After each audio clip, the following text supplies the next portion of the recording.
시청자 여러분 안녕하십니까? 금요일 아침 뉴스 퍼레이드 윤수영입니다. 미국과 이란이 2주 휴전에 극적으로 합의했지만 호르무즈 해협을 둘러싼 긴장은 좀처럼 가라앉지 않고 있습니다.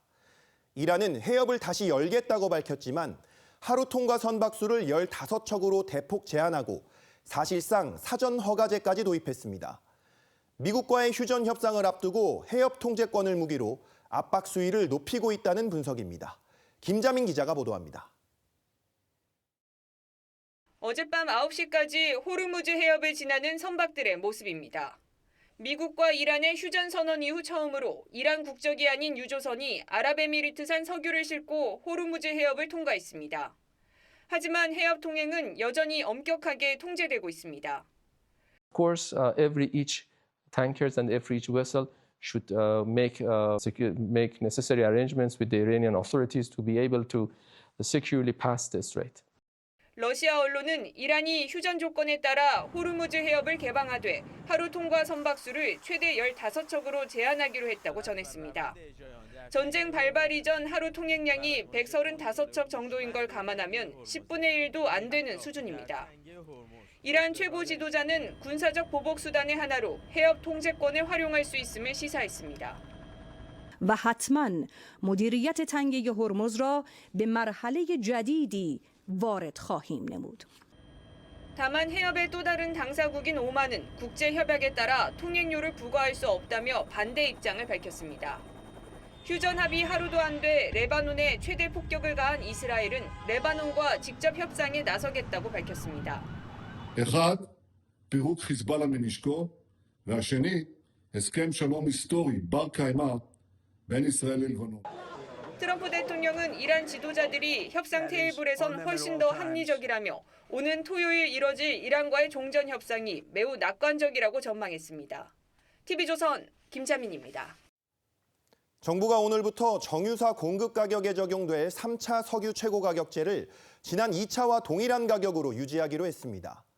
이로써 석유 최고 가격제가 6주째 이어지게 됐는데 기름값 일부를 정부가 대신 내는 셈이어서 부작용을 걱정하는 목소리도 커지고 있습니다. 이나라 기자입니다. 정부는 오늘부터 적용되는 3차 석유 최고 가격을 동결하기로 했습니다. 이에 따라 공급가 기준 휘발유는 리터당 1,934원, 경유 1,923원, 등유는 1,530원이 앞으로 2주 동안 유지됩니다. 4월 10일 0시부터 적용될 3차 최고 가격은 국제 유가 상승 추이와 국민 부담을 종합 고려해 이번 동결 조치로 최근 주유소 기름값 오름세가 멈출지 주목됩니다. 2주 전 2차 최고 가격 발표 이후 휘발유 값은 꾸준히 올라 서울의 경우 2,023원을 기록했습니다.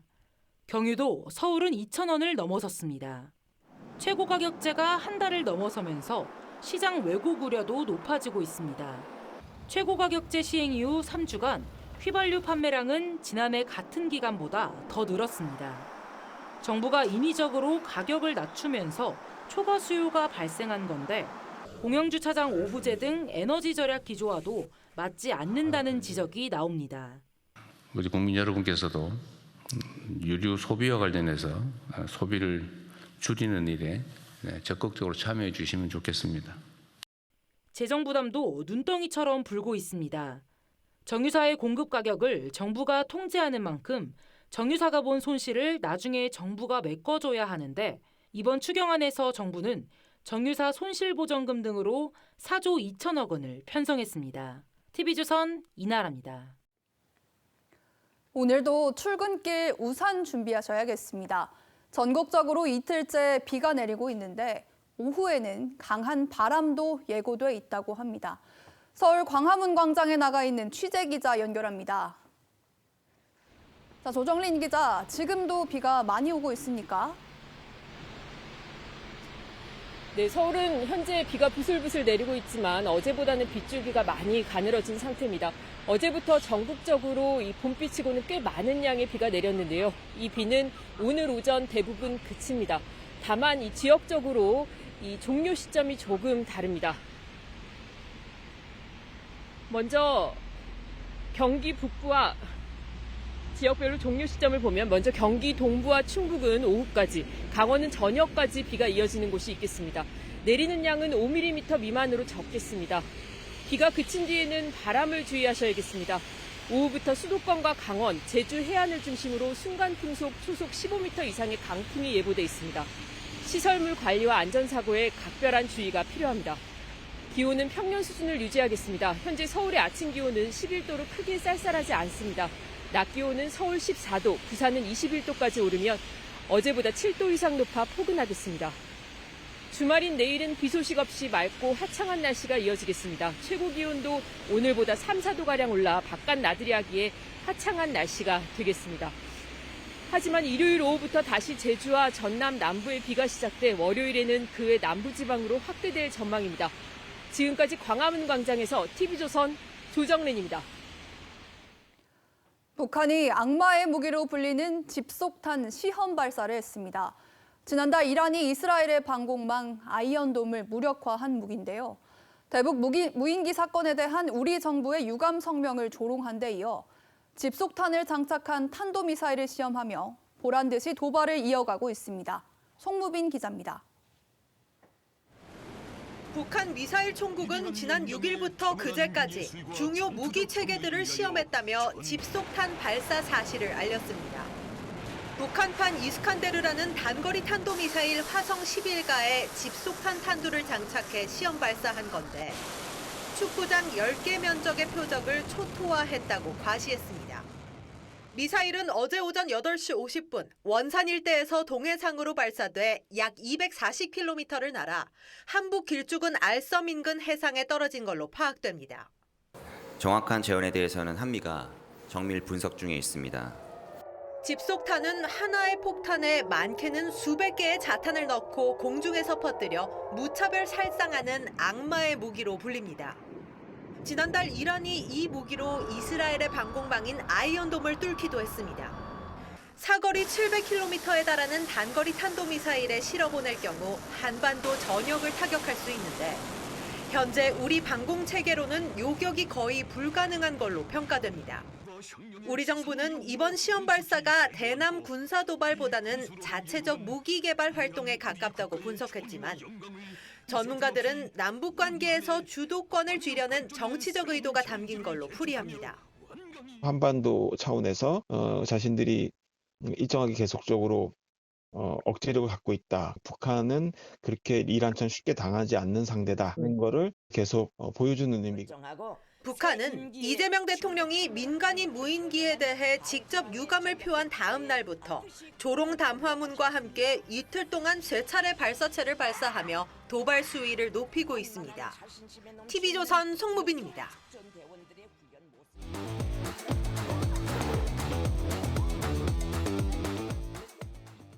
화제가 된 사건 사고 소식 짚어보는 아침의 이슈 시간입니다. 최진영 변호사, 조연산 변호사와 함께 이야기 나눠보겠습니다. 안녕하세요. 네, 안녕하십니까. 이재명 대통령이 어제 노동정책을 두고 이념이나 가치에 너무 매이지 말고 실용적 접근을 해야 한다고 강조했습니다. 구체적으로 어떤 이야기가 나왔는지 함께 들어보시죠.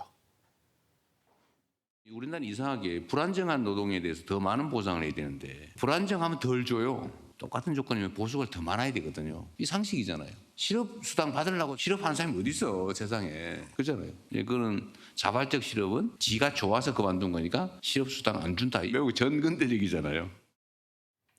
들으신 대로 이재명 대통령은 비정규직의 임금이 정규직보다 높아야 한다고 주장했는데요. 이게 우리나라 노동시장 현실에 맞는 이야기입니까? 저는 정치인 분들이 정치에 입문하기 전에 근로자로도 일을 해보고 고용하는 업주입도 한번 해본 사람이 좀 정치인이 됐으면 하는 그런 바람입니다. 네. 지금 대통령께서 말씀하시는 것은 절반은 맞고 절반은 현실과 상당 부분 동떨어진 부분이 없지 않은 것 같습니다. 실질적으로 지금 왜 정규직 이외에 비정규직화가 있느냐. 나아가 지난번 문재인 정부, 민주당의 문재인 정부 같은 경우에도 비정규직 제로를 목표로 했습니다만 결국 일부 공기업 이외에는 비정규직이 정규직으로 안 되는 것이 현실 아니겠습니까? 네. 실질적으로 지금 경제단체 같은 경우에는 현재 정규직으로 되면은 사실상 해고가 불가능한 그런 상황은 있습니까? 이런 상태에서 고용 유동성, 그러니까 해고의 자유 이런 부분을 터치하지 않고 그냥 임금만 높여질 경우에는 사실상 한계 기업에 있는 많은 적지 않은 그 한국 기업들이 더 이상 고용하는 것이 어려워질 것이고, 지금 이 대통령께서 얘기하시는 취지로 그대로 어떻게 보면 할 경우 적지 않은 고용의 어떤 해고 내지는 어떤 고용의 축소로 이어질 부분이 높기 때문에 신중한 접근이 필요한 것이 아닌가 생각합니다. 네, 일단 우리나라의 노동시장의 오랫동안 기조는 동일 노동, 동일 임금 원칙이었지 않습니까? 다른 나라는 좀 이제 고용 형태가 다양하기도 해서 뭐 이렇게 비정규직에게 더 많은 보상을 하고 이런 경우도 있는 걸로 알고 있는데, 그러면 이 원칙부터 바꿔야 하는 거 아니냐 이런 지적이 있더라고요. 이재명 대통령의 발언은 동일 노동, 동일 임금의 원칙을 깨자는 게 아닙니다. 네. 사실상 비정규직 근로자들이 가지고 있는 그런 억울한 부적절한 부분들을 바로잡자는 그런 취지라고 할 수가 있겠죠. 고용노동부의 그런 발표에 따른다고 하더라도 비정규직의 임금의 그 수치는 정규직에 비하면 한 66% 정도라고 해요. 네. 현저한 차이가 있죠. 동일 노동을 함에도 불구하고 동일한 임금을 받지 못하는 경우가 태반이라는 것을 보여주는, 반증하는 그런 자료이기도 합니다. 사실상 동일 임금 체계에는 임금 금액 급여에는 포함이 되지 않지만 복리 후생이라든가 아니면 고용의 보장이라든가 안정성이라든가 그런 부분도 포함이 되어 있다고 할 수가 있겠죠. 네. 그렇다고 한다면 그러한 부분들을 배려해서라도 비정규직 입장에서는 그런 것들을 급여 형식으로 가산해서 지급하는 것이 더욱더 바람직한 것이 아니냐, 그런 상징적인 의미에서 말씀을 하신 것이고요. 그렇다고 한다면 동일 노동, 동일 임금에 대한 원칙을 더욱더 강조하는 그런 입장이라고 해석하는 것이 더욱더 바람직하지 않을까 싶습니다. 알겠습니다. 네. 최근 포스코가 협력사 직원 7,000명을 직접 고용한다고 하자 정규직 노조가 반발하고 나섰습니다. 만약에 비정규직 임금을 정규직보다 좀 높게 주게 되면 이 노조가 받아들일 수 있겠습니까? 그렇습니다. 이 사태는 이른바 제2의 인천국제공항 사태, 제2의 인국공 사태가 될 가능성이 적지 않아 보이는데요. 네. 실제 문재인 정부에서 아까 말씀드린 것처럼 비정규직 제로화라는 얘기를 하면서 인천국제공항에 있던 이 비정규직, 특히 그 보안 관련된 직원 1,902명을 정규직으로 하는 과정 속에서 공정이라는 키워드를 가지고 지금 많은 2030 세대를 비롯한 청년 세대들이 굉장히 크게 반발했던 사안이 있는데, 이번 사안도 그와 비슷한 부분이 될 것 같습니다. 실질적으로 말씀하신 것처럼 지금 그 김성호 포스코 노조위원장 같은 경우에는 이에 대해서 이 조합원들이 말로 표현할 수 없는 복잡한 심경과 당혹감을 느꼈을 것이다라고 얘기를 하면서 기계적 통합에 사실상 반대하는 입장을 보이고 있습니다. 실질적으로 포스코 같은 경우에는 민영기업이지만 여전히 정부의 입김이 들어올 수 있는 그런 기업인데, 네. 그런 기업에서 이런 일을 하는 부분에 대해서 과연 그것이 정당한지에 대해서도 문제가 되기 때문에 향후에 좀 진행 상황을 좀 더 지켜봐야 될 것 같습니다. 네, 조금 전에 들으셨지만 이재명 대통령은 실업급여와 관련해서도 실업수당을 받기 위해서 실업하는 사람이 세상에 어딨냐 이렇게 말을 하면서 자발적 실업자에게도 실업수당 줘야 하는 거 아니냐 이렇게 발언을 했는데, 사실 지난해 부정수급한 금액이 330억을 넘었는데 근데 실업급여를 더 주자고 하는 거죠. 이거 좀 타당하다고 보십니까? 부정수급을 늘리자 그런 취지는 아니죠. 이재명 대통령의 발언 자체는 부정수급이 사실상 자발적 퇴직임에도 불구하고 일종의 그런 퇴직급여를 받기 위한 실업급여를 받기 위해서 그런 부정수급의 형태로 전환되고 치환되고 있는 것을 방지하자는 겁니다. 네. 사실상 현실화시키자는 그런 주장이기도 하죠. 자발적 실업의 경우에도 사실상 여러 가지 이유가 있을 수가 있습니다. 현재의 직장의 여러 가지 형편과 사정상 계속해서 취업을 이어갈 수 없는 그런 사정이 있을 수 있음에도 불구하고 일방적으로 자발적인 퇴직이기 때문에 그런 실업급여를 지급하지 않는다라고 하는 것은 굉장히 부당하다는 그런 측면을 충분히 저는 이해하고 공감할 수가 있다고 보여지는 것이고요. 실업급여를 지급하는 것은 자발적 취업뿐만 아니라 그런 공고사직되는 모든 형태에 대해서 재취업을 보장하고 그런 동안 받지 못하는 급여를 보장하기 위한 그런 급여라고 할 수가 있어요. 그렇다고 한다면 자발적이든 권고든 어떠한 형태든지 간에 지급할 필요성이 있다라는 측면도 함께 말씀을 하시는 것이 아닌가 싶습니다. 네, 구직자들에게 최소한의 사회 보장을 해줘야 한다는 그런 말씀으로 알아듣겠습니다. 다음 소식도 짚어보겠습니다. 유튜버 곽투브가 최근 아내가 이용한 산후조리원에서 찍은 사진에 협찬이라는 문구를 적었다가 돌연 삭제해서 논란이 일고 있습니다. 이 아내의 직업을 의식한 행동이 아니냐 이런 지적이 나오는데 조 변호사님 이건 무슨 일이죠? 일단 유튜버 곽튜브 씨 같은 게 최근에 출산을 했습니다.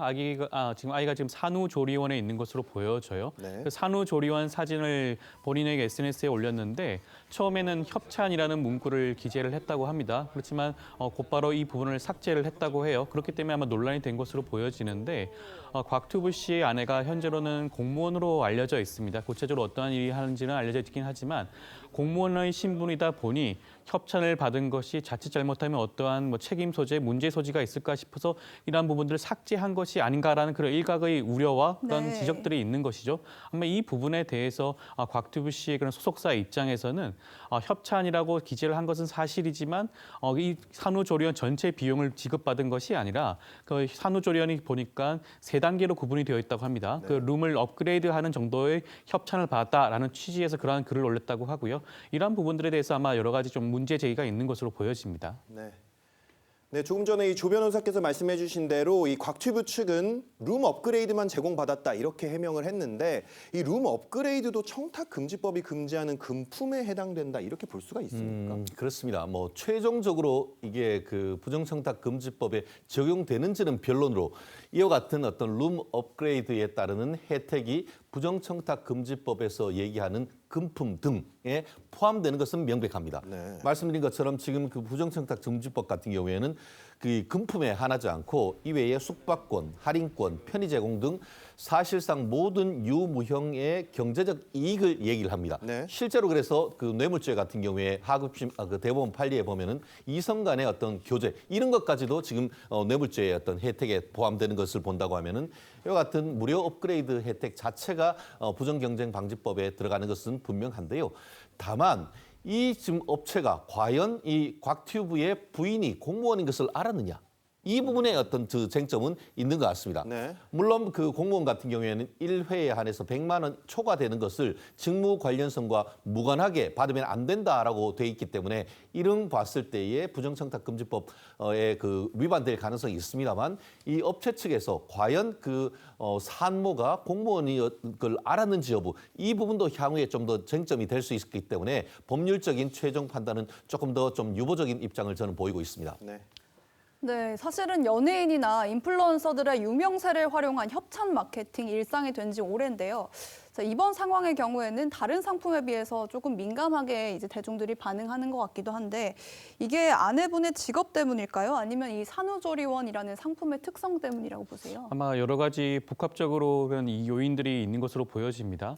사실 만약에 이런 협찬 광고라고 한다고 한다면 만약에 고가의 의류라든가 화장품 같은 경우에는 아마 이와 같은 그런 여러 가지 논란이 불거지진 않았을 수도 있을 것 같아요. 그러한 경우가 아니라 산후조리원과 같은 경우에는 사실상 준의료기관이라고 할 수가 있는 것이고요. 돌봄의 그런 시설이기도 합니다.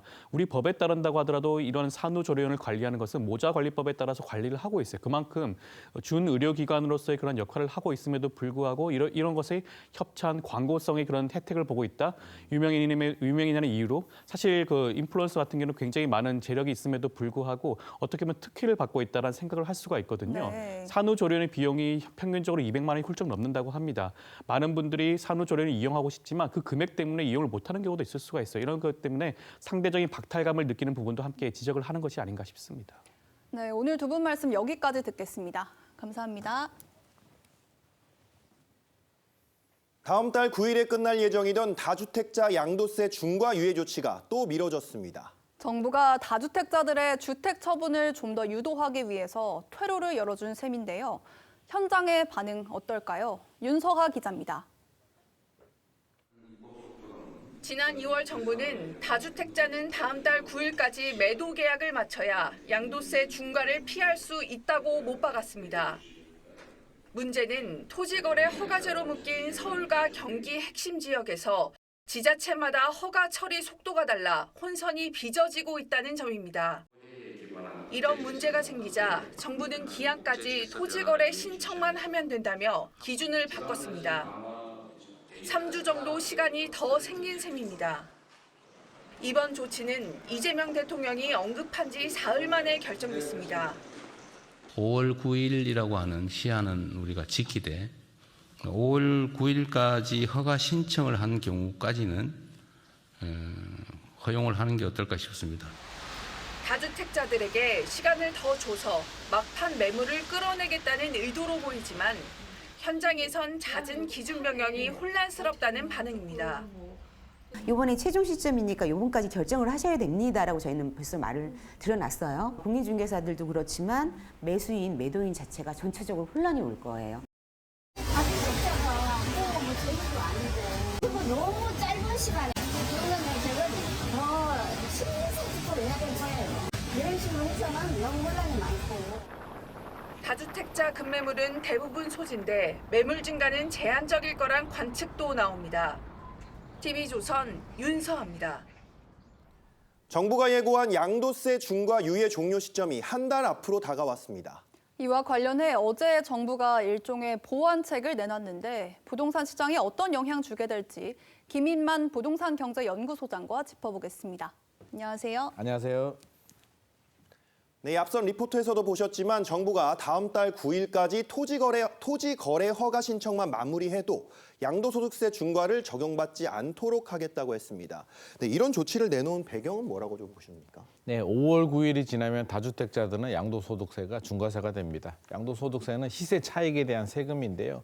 2주택자들은 71.5%, 규제지역의 3주택 이상은 82.5%, 매우 높은 세율이 적용되는 중과세입니다. 그러면 결국에는 입주 물량이 부족하죠. 입주 물량 문제는 단기간에 해결될 수 없기 때문에 정부는 다주택자들이 매물이 시장에 나와서 공급의 역할을 해주기를 바라는 마음에 다주택자 양도세 중과세를 시행을 합니다. 5월 9일이 데드라인인데요. 지금 토지거래허가 구역이 작년 11호 대책으로 서울 전역과 경기도 12곳이 시행이 됩니다. 토지거래 허가는 한 3주 정도 시간이 필요하거든요. 이 3주 정도라면 5월 9일인데 실질적으로는 4월 중순에 이제 데드라인이 당겨지기 때문에 지금 얼마 안 남았죠? 그럼 정부가 바라는 효과가 이제 일주일밖에 남지 않았기 때문에 5월 9일까지 실질적으로 한 3주 정도를 효과를 더 늘리는 그런 조치를 취했다고 보시면 될 것 같습니다. 네, 양도세 중과를 계기로 최대한 다주택자의 매물을 3주라도 더 끌어보겠다 이런 조치로 보이는데 사실 저희가 집을 매매한다고 할 때 뭐 한 달이나 몇 달 기한을 두고 내놓잖아요. 그러면은 이번 조치로 인해서 나올 매물은 얼마나 된다고 보십니까? 저는 크지는 않을 거라고 봅니다. 지금 매물 추세 흐름을 좀 보게 되면 일단 4월 11일 기준으로요.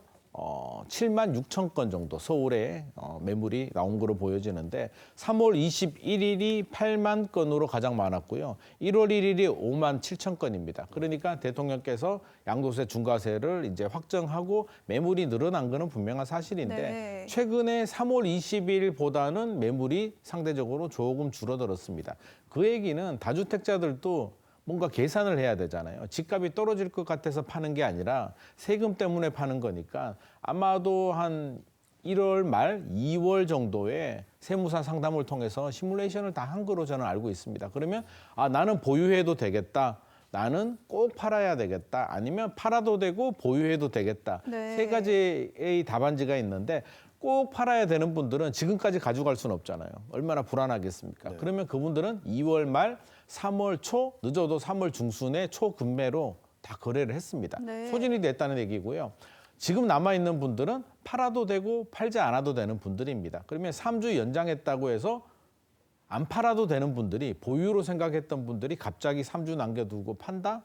이런 일은 있을 수 없을 것 같고요.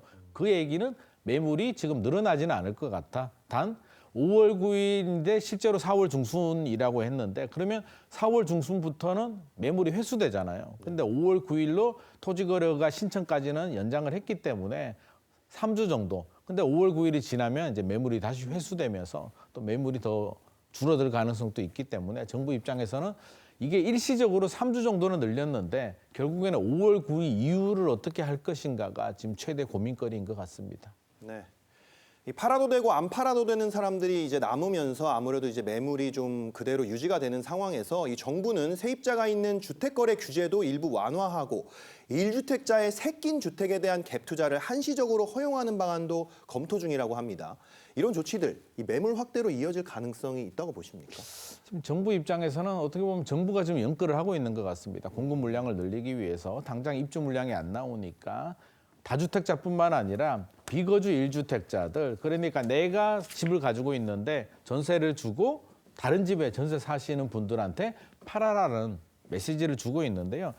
조사 결과를 보게 되면 83만 명 정도 있는 거로 조사가 되는데 이 중에 한 60만 명 정도는 서울에서 전세 주고 서울집을 경기도나 뭐 외곽에 사시는 분들이고요. 23만 명 정도는 이제 또 반대 경우인데 그러면 1주택 하나 가지신 분들이 과연 팔 것인가? 어떤 인센티브가 없고 어떤 정부가 뭐 중과세 영향도 없는 1주택자가 파는 경우는 제가 볼 때는 고령자들, 나이가 많으신 분들은 차익 실현하고 나는 이제 좀 외곽에 뭐 소형 아파트 하나 사서 돈을 좀 쓰면서 살겠다. 이런 분들은 팔 수가 있는데 저는 유인책이 좀 필요하다고 봅니다. 가만히 있어서 될 문제는 아닌 것 같고요. 뭔가 인센티브를 줬을 때 좀 촉진할 수는 있는데 지금 비거주 1주택자에 대해서 장기보유 특별공제를 줄일 수도 있다라는 압박을 통해서 매물이 나오는 거는 저는 한계가 있다고 봅니다. 그래서 뭔가 좀 당근, 인센티브 정책이 좀 마련되어야 되지 않나 생각을 하고 있습니다. 네, 어제 발표된 통계 보면 상승폭이 약간 둔화되긴 했지만 서울 아파트값 상승세 이어지고 있고 특히 이제 저번에 우려하셨던 외곽 지역 상승세 계속되고 있는데 최근에는 경기 지역 집값 얘기도 나오던데 이런 상승세 언제까지 계속될 걸로 보세요? 언제까지라고 지금 뭐 단정 지을 수는 없을 것 같습니다. 원인 분석이 중요한데요. 강남권 같은 경우는 뭐 2024년, 2025년에 워낙 많이 오르기도 했고 또 지금 일시적 급매가 나옵니다. 그래서 안정을 좀 찾고 있는데 물론 5월 9일 이후는 또 다른 문제가 생길 수도 있습니다. 문제는 비한강 벨트, 그러니까 많이 오르지 않은 지역들인데 일단 집값이 많이 오르지 않아서 2021년 가격도 아직 회복하지 못한 곳들이 많이 있고요. 양도세, 중과세가 부담스럽지 않습니다. 이게 대출이 15억 이하는 6억까지 대출이 나오는데 15억 아래 아파트들은 양도소득세도 뭐 강남 아파트처럼 뭐 몇 억씩 이렇게 차이가 나지 않기 때문에 양도소득세도 부담스럽지 않고요. 또 하나는 이제 전세가 시가 마르다 보니까 전세 사시는 분들은 강남 아파트, 비싼 아파트 살 수가 없으니까 사야 되는데 서울 외곽도 올라가니까 경기도 올라가니까 아마 이런 식으로 시간이 지나가게 되면 결국에는 인천 지역까지도 번질 수는 있습니다. 그래서 이걸 차단하기 위해서는 공급 물량이 충분히 나와줘야 되는데 지금 공급이 안 나오고 있기 때문에 저는 이런 현상들은 앞으로 올 하반기까지 아니면 내년까지도 우리 서민들을 괴롭힐 것 같습니다. 네, 방금 말씀하신 것처럼 이 공급 물량을 늘려야 된다고 하셨는데 이 현 정부의 기조를 보면 집을 새로 지어서 공급을 늘리는 느낌이 아니라 약간 다주택자들이 갖고 있는 어떤 집을 내놓으면서 이 공급을 늘리게 하고 있는 것 같은데 이런 걸로 효과를 좀 볼 수 있을 것 같습니까? 일단 정부도 뭐 작년에 97 공급 대책, 올해 129 공급 대책, 공급 물량을 늘리려고 노력은 하는데 이게 공사 기간만 해도 요즘 4년이거든요. 그럼 아무리 노력을 해도 임기가 끝나고 공급이 나오기 때문에 단기적인 효과를 얻기는 역부족입니다. 임기 내에 집값이 계속 올라가거나 문제가 될 가능성이 높기 때문에 압박을 통해서 수요 억제를 통해서 또 매물을 내놓게 하려고 하는데 뭐 우리 옛날에 뭐 이솝 우화에서 답이 나오잖아요. 나그네 옷을 벗긴 게 뭐겠습니까? 강한 바람이 아니라 뭐 따뜻한 햇볕이기 때문에 이번 정책도 어떤 채찍, 강한 억제가 아니라 당근이 뭐냐면 양도소득세입니다. 양도소득세를 내려주면 많은 물량들이 나올 수는 있는데 지금 양도소득세를 올리고 있기 때문에 오히려 5월 9일 지나면 매물이 더 줄어들 가능성이 높습니다. 알겠습니다. 오늘 말씀 여기까지 듣겠습니다.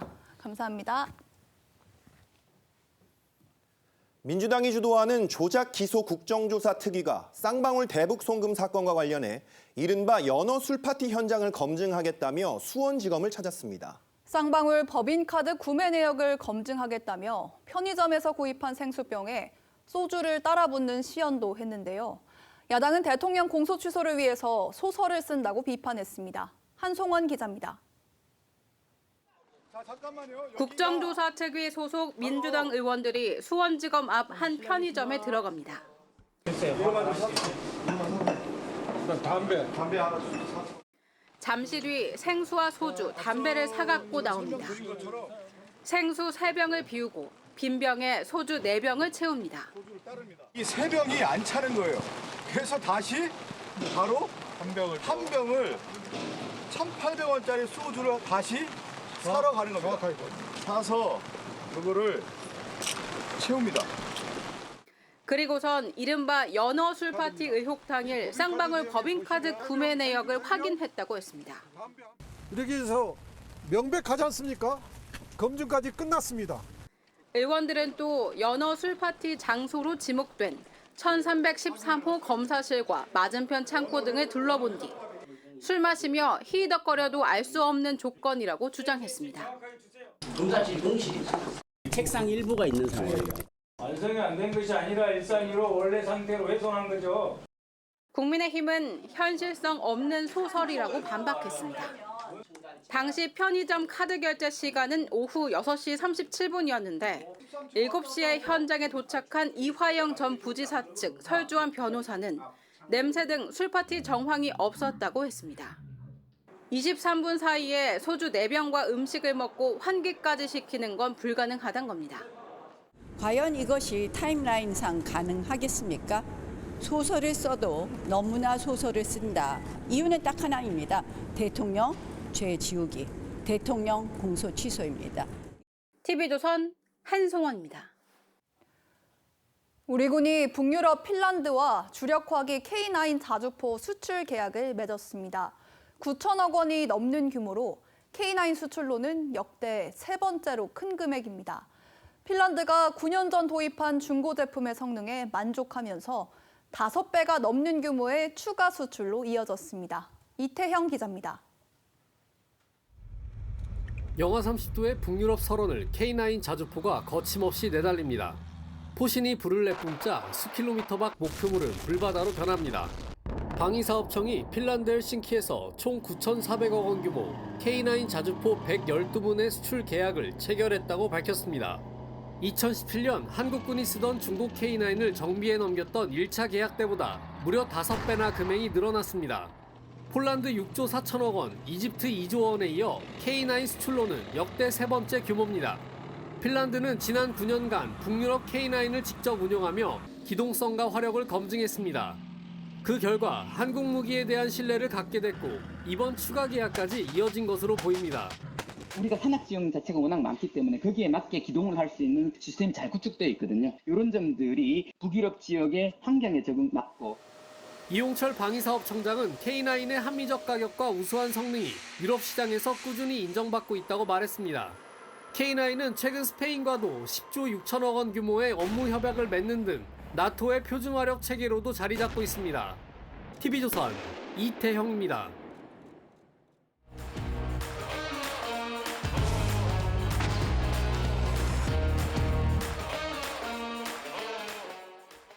정치권 소식 짚어보는 아침의 맞수 시간입니다. 박경미 더불어민주당 전 대변인, 노동일 파이낸셜 뉴스 주필 나오셨습니다. 안녕하세요. 민주당이 정원호, 전재수 후보를 각각 서울과 부산시장 후보로 확정하며 지방선거 준비에 속도를 내고 있습니다. 그런데 이 전재수 의원 지역구인 부산 북구 갑에 하정우 청와대 AI 수석이 출마하는 문제를 두고 청와대와 민주당이 미묘한 기류를 보이고 있는데 영상 먼저 보시죠. 하지 PT 요새 이렇게 할 일이 많은데 누가 작업 들어오는 것 같던데? 그러니까 말입니다. 작업 들어온다고 넘어가고 그러면 안 돼요. 할 일에 집중하겠습니다.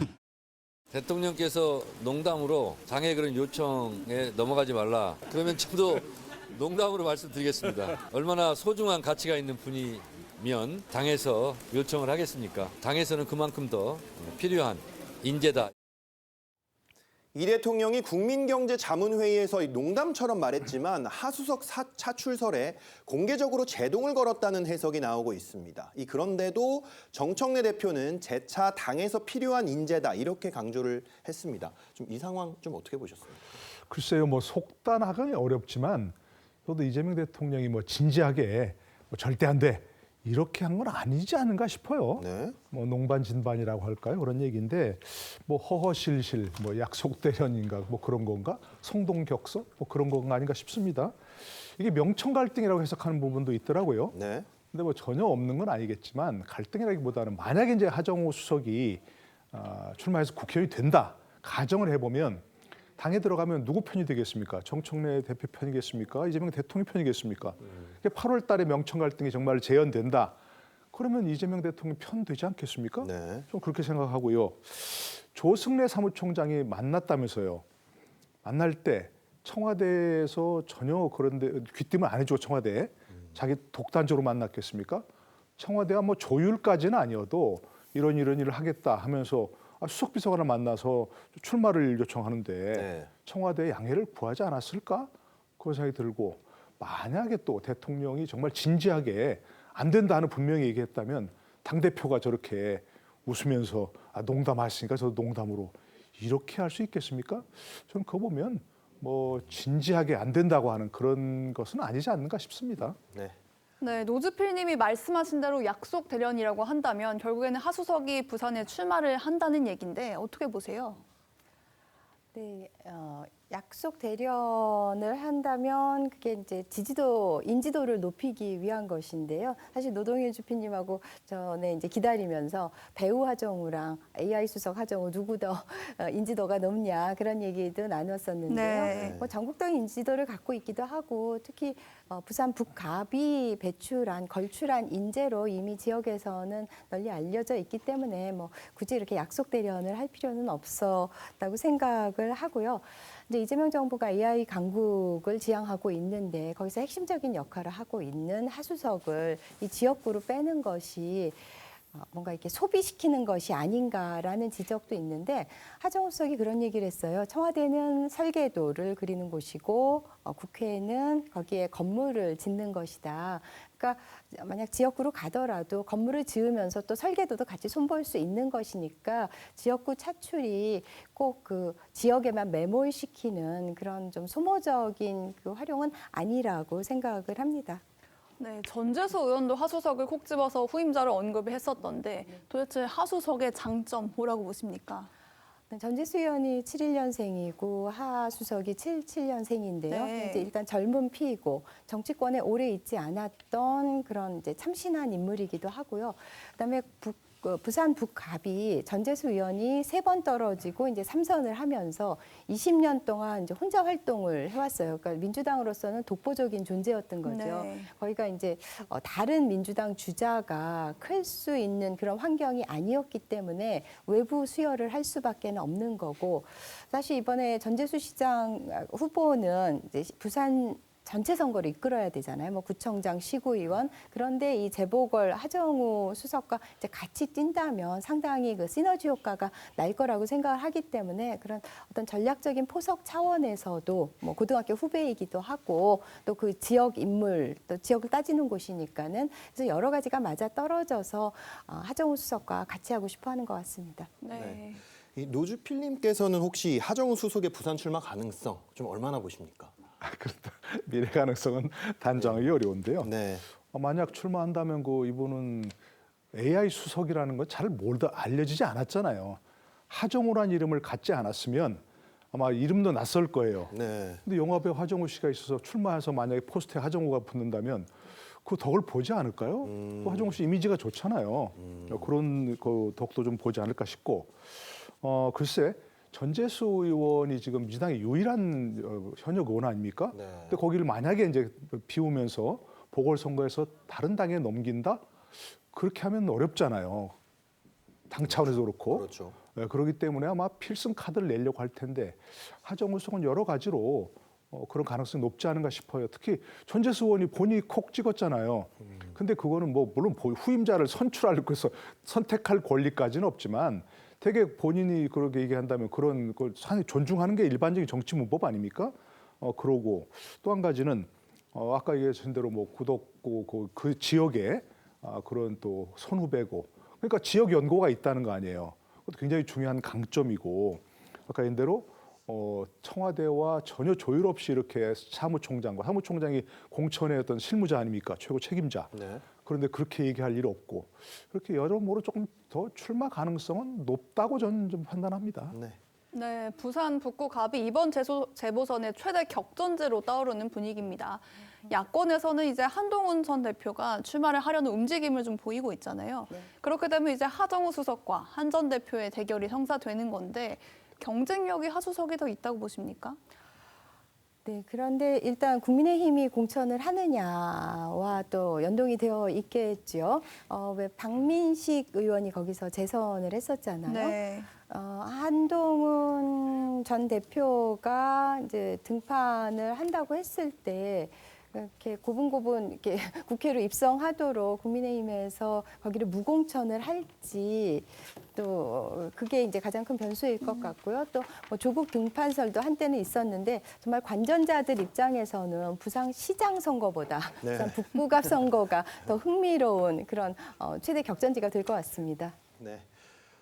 다음 소식 짚어보겠습니다. 저희가 리포트로 소개해드렸는데 민주당이 주도하는 조작기소 국정조사 특위가 이른바 연어 술파티 현장을 검증하겠다며 어제 수원지검을 찾았습니다. 이 술 반입이 가능했는지 확인하기 위해 직접 재연도 했는데 보고 오시죠. 23년 5월 17일 날 쌍방울 직원이 물 3병, 소주 3병, 담배 이렇게 하고 봉투값 100원까지 해서 바로 12,100원을 결제를 합니다. 이후에 이 물병에 바로 소주를 대체를 시킵니다. 김성태 수행원들이 이걸 들고 바로 수원지검 2층 동문으로 가게 됩니다. 1분 30초 드렸습니다. 민주당의 노력이 정말 가상하다. 23분 안에 들고 올라가서 밥 먹고 환기한다는 거 가능하겠습니까? 네, 여당 의원들이 소주 술파티 주장을 증명하기 위해 보셨듯이 소주를 빈 생수병에 옮겨 담는 모습까지 재현을 했습니다. 좀 장면을 어떻게 보셨습니까?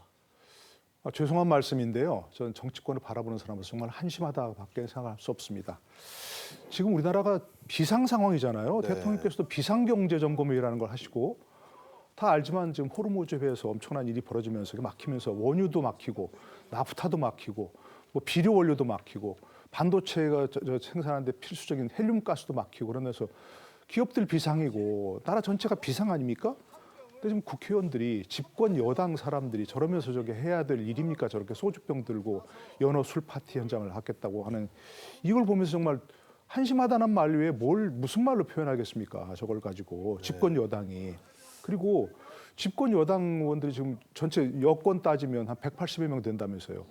검사 한 명 가지고 저렇게 막 완전히 뭐 집단 린치를 가듯이 하고 있고. 그리고 저는 이화영 부지사가 당사자 아닙니까? 네. 저걸 보면서 뭐라고 생각할까? 나를 모욕하냐 이러지 않을까요? 아니 경기도 부지사를 지낸 분이고 국회의원을 지낸 분입니다. 그런 중진을 놓고서 연어 한 점 먹고 소주 한 병 먹고서 조작 진술했다는 얘기입니까? 지사가 그런 일이 엮이지 않았는데 지사가 주범이다라고 그런 진술을 저 하나 먹고 했다 그러면 그 부지사 본인이 이화영 부지사 본인이 도대체 나를 뭘로 보고 그러냐라고 얘기해야 되는 거 아닌가요? 저거 보면서 정말 이해가 안 되는 상식적으로도 이해가 안 되는 그런 일이고 물론 뭐 시간 이런 건 자세하게 얘기할 필요도 없습니다. 네. 23분 안에 저 소주를 사와서 연어회를 사와서 먹고서 변호사가 오기 전에 딱 치워버렸다. 이런 것 자체도 말이 안 되지만 전체적인 저런 걸 보면서 저게 우리나라 정치의 모습인가? 왜 K 정치는 저런가? 다 K 뭐 좀 엄청난 아까 K 방산도 엄청난 일인데 왜 K 정치는 저렇게 할까 하는 생각이 듭니다. 네, 민주당의 주장을 다시 한번 정리를 해보면 3년 전에 박상용 검사가 김성태 쌍방울 전 회장을 수사할 때 연어회와 소주를 사주면서 이걸 이제 회유의 미끼로 사용해서 거짓 진술을 이끌어냈다 이런 주장인데 자 어저께 이제 이런 뭐 소주를 물병에 담아갔다 이런 거를 검증을 하긴 했지만 그러니까 현실적으로 가능하다는 걸 보여주긴 했지만 이거를 했다는 것과 이런 술 파티가 실제로 벌어졌다는 게 입증된 건 아니잖아요. 근데 이제 입증이 됐다고 말씀하시고 계시단 말이죠. 이제 현실적으로 이제 불가능하다고 시간상 이제 말씀을 하시니까 이제 그거를 이제 현장 검증을 통해서 보여준 건데요. 그러니까 아까 화면에서도 이제 나왔지만은 6시 43분에 이제 소주 3병, 생수 3병을 사서 따라서 이제 한 병이 더 들어가겠다. 그래갖고 3분 후에 다시 사고 47분. 그리고 이제 1분 30초 천천히 걸어도 그러니까 6시 40분에는 수원지검에 도착을 했을 것이고 이제 7시에 설유한 변호사가 왔다고 하고 하니까 이제 그 20분 동안에 이제 연어 술 파티가 이루어져야 하는데 뭐 불가능한 시간은 아니라고 보이기는 합니다. 근데 이제 불가능하지 않다라는 것을 보인 것이 그것이 이루어졌다는 것을 확인 도장을 찍는 것은 아니지만 이제 그 시간을 가지고 어렵다는 불가능하다라는 주장은 적어도 이제 이걸 통해서 반증을 했다고 생각합니다. 네, 조금 전에 노주필님 말씀해 주셨지만 그 20분 만에 연어와 술만으로 진술을 회유했을 것이라고 하는 거는 그 거짓 진술했다는 개인에게도 조금 이제 모욕이 아닐까 이런 얘기 해주셨는데 그 부분에 대해서 어떻게 생각하십니까? 20분간의 그 연어 술 파티 그때만 뭐 회유가 이루어진 건 아니고 그 사실 전후에도 여러 맥락 속에서 이루어질 수 있기 때문에 그 20분 네, 이제 연어 술 파티뿐 아니라 그 회유까지 이루어졌다고 단정하기는 어려울 것 같습니다. 알겠습니다. 네, 이런 가운데 이 종합특검의 김지미 특검보가 이 친여 성향인 김어준 씨 유튜브에 출연을 해서 지금 특검의 수사 상황을 설명을 했거든요. 이게 상식적으로 이래도 되는 겁니까? 특검이 나와서? 지금 말씀하신 게 상식적으로 이래도 되냐 하는 게 참 물음이죠. 아니 만약에 일반 공무원이 검사가 수사 이게 나와서 얘기했다면 당장 뭐라 하겠습니까? 수사기밀 유출이다. 피사실 유출 뭐 이런 것도 얘기할 거 아니겠습니까? 당연히 부적절할 뿐만 아니라 법적으로도 이거 문제를 삼을 수 있는 그런 일입니다. 대체 아무리 뭐 친여 성향 유튜브 나가 저렇게 얘기했다 하더라도 저렇게 놔두면 되겠습니까? 지금 아마 특검법에 보면 이런 저런 분들은 다 공무원 신분입니다. 할 때는. 그러니까 저렇게 하면 안 되는 거고. 지금 뭐 박상용 검사가 휴가를 받고 나와서 본인의 방어를 위해서 얘기하는 것들도 뭐 안 된다고 자꾸 얘기하면서 직무정지시키고 그런 거 아닙니까? 저렇게 하는 거는 안 된다는 걸 분명히 얘기해야만 되고 저렇게 해서는 안 되는 거죠. 네, 두 분 말씀 여기까지 듣겠습니다. 감사합니다. 감사합니다. 방탄소년단이 어제 고양 종합운동장 주 경기장에서 성황리에 첫 공연을 마쳤습니다. K-팝 사상 최대 규모의 새 월드 투어 아리랑에 막을 올린 겁니다. 방탄소년단은 앞으로 세계 각국의 34개 도시에서 팬들과 만납니다. 류주현 기자가 보도합니다. 고양시가 온통 보랏빛으로 물들었습니다. 세계 각국의 방탄소년단 팬들인 아미들이 집결했습니다. 궂은 날씨에도 공연장으로 향하는 길목엔 긴 줄이 생겼습니다. 힘든 거랑 이제 콘서트 관람하는 건 또 다른 부분이라고 생각해요. 네, 좋아요. 방탄소년단의 월드 투어 첫 공연이 세계 팬들의 관심 속에 열렸습니다. 이번 콘서트는 신규 앨범곡과 인기곡들로 채워졌습니다. It's the first day and we know nothing about the songs, the performance. So I think everything is a surprise for me. So everything is expected for me. 이번 투어에선 360도 개방형 무대를 도입해 다른 차원의 퍼포먼스를 선보일 예정입니다. 고양시 공연을 비롯해 도쿄, 북미 투어 등 46회 공연은 이미 전성 매진입니다. I hope everyone could enjoy this night. And we will love BTS forever. 고양시의 지역 경제도 활기를 띠었습니다.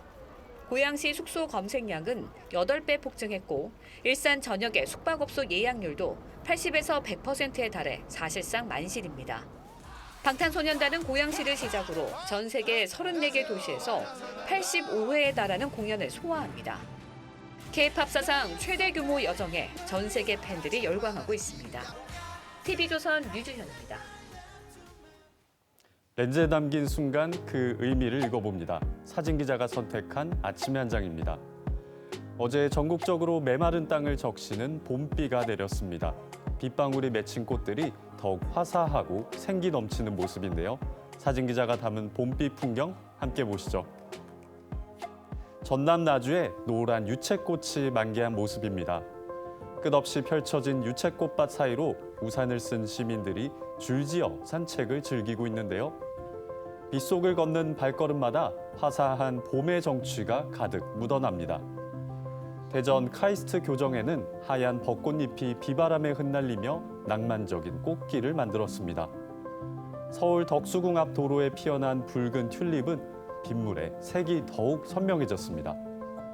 궁궐안에 핀 명자나무와 진달래도 고즈넉한 분위기 속에 제빛깔을 뽐내고 있는데요. 촉촉하게 내리는 비에 올봄은 한층 더 깊어만 갑니다. 지금까지 아침의 한 장이었습니다. 눈빛치고는 요란하고 많은 양의 비가 내렸습니다. 제주 진달래밭은 200mm 이상, 장흥 관산읍과 산청 지리산은 100mm 안팎의 호우가 쏟아졌는데요. 이제는 약한 비만 내리겠고 대부분 오전 중으로 잦아들겠습니다. 다만 경기 동부와 충북은 오후까지, 강원은 저녁까지도 길게 이어지겠습니다. 비가 그치면서 기온은 점점 오르겠습니다. 오늘 서울의 낮 기온은 14도가 예상되지만 일요일부터는 20도를 웃돌겠습니다. 오후부터 수도권과 강원, 경북 동해안과 제주도를 중심으로 바람이 강하게 불겠습니다. 전국 하늘은 점차 개겠고요. 서해안은 바다 안개가 유입되면서 안개가 짙게 끼겠습니다. 오늘 낮 최고 기온 서울 14도, 청주 15도, 부산은 21도까지 오르겠습니다. 일요일부터 월요일 사이 남부지방과 제주도에 또 한 차례 비가 내릴 전망입니다. 오늘의 날씨 박선민입니다. 이상으로 금요일 뉴스 퍼레이드 마칩니다. 저희는 다음 주 월요일 아침 7시 24분에 뵙겠습니다. 고맙습니다.